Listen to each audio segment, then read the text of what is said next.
I am Kimberly Rubio. This is Felix Rubio. We're the parents of Alexandria Anaya, best known as Lexi Rubio, and 5 other children who all attended Uvalde Public Schools during the 2021 to 2022 school year. Calissa, who completed high school this year, Isaiah, who attends Uvalde High School, David, Morales Junior High, Jalila, Flores Elementary, and our 2 youngest children, Julian, 8, and Lexi, 10, who were at Robb Elementary.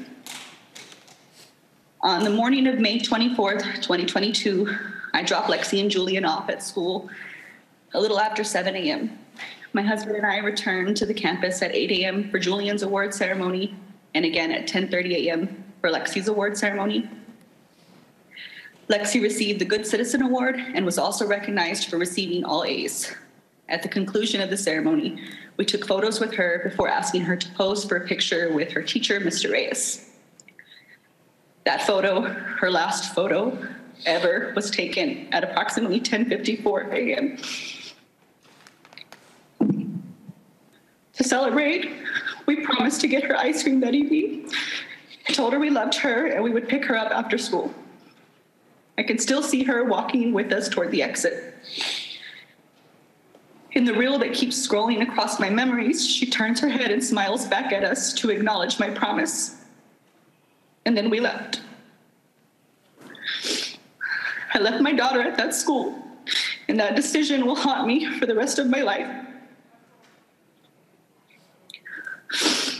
Afterward, Felix dropped me off at my office, the Uvalde Leader News, and returned home because it was a rare day off for him between normal shifts and security gigs he takes to help make ends meet.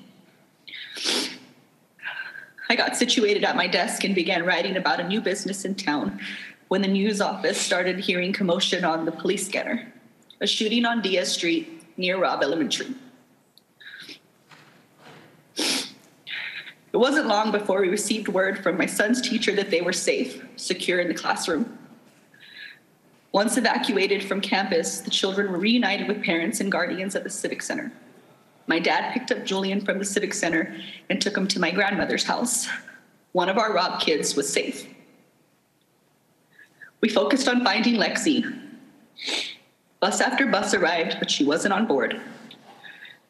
We heard there were children at the local hospital, so we drove over to provide her description. She wasn't there. My dad drove an hour and a half to San Antonio to check with the university hospital. At this point, some part of me must have realized that she was gone.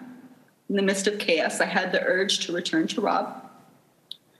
We didn't have our car at this point, and traffic was everywhere. So I ran barefoot with my flimsy sandals in my hand. I ran a mile to the school, my husband with me. We sat outside for a while before it became clear we wouldn't receive an answer from law enforcement on scene. San Antonio firefighter eventually gave us a ride back to the Civic Center, where the district was asking all families who had not been reunited with their children to gather. Soon after, we received the news that our daughter was among the 19 students and 2 teachers that died as a result of gun violence. We don't want you to think of Lexi as just a number. She was intelligent, compassionate, and athletic. She was quiet, shy unless she had a point to make. When she knew she was right, she so often was. She stood her ground. She was firm, direct, voice unwavering. So today, we stand for Lexi, and as her voice, we demand action. We seek a ban on assault rifles and high-capacity magazines. We understand that for some reason, to some people, to people with money, to people who fund political campaigns, that guns are more important than children. So at this moment, we ask for progress. We seek to raise the age to purchase these weapons from 18 to 21 years of age. We seek red flag laws, stronger background checks. We also want to repeal gun manufacturers' liability immunity. You've all seen glimpses of who Lexi was, but I also want to tell you a little bit about who she would have been. If given the opportunity, Lexi would have made a positive change in this world. She wanted to attend St. Mary's University in San Antonio, Texas, on a softball scholarship. She wanted to major in math and go on to attend law school. That opportunity was taken from her. She was taken from us. I'm a reporter, a student, a mom, a runner.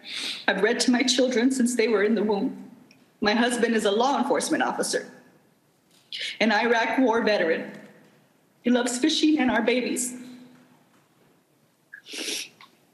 Somewhere out there, there's a mom listening to our testimony, thinking, I can't even imagine their pain, not knowing that our reality will one day be hers, unless we act now.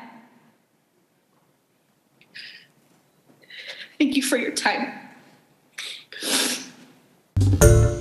Hi everyone, George Stephanopoulos here. Thanks for checking out the ABC News YouTube channel. If you'd like to get more videos, show highlights, and watch live event coverage, click on the right over here to subscribe to our channel, and don't forget to download the ABC News app for breaking news alerts. Thanks for watching.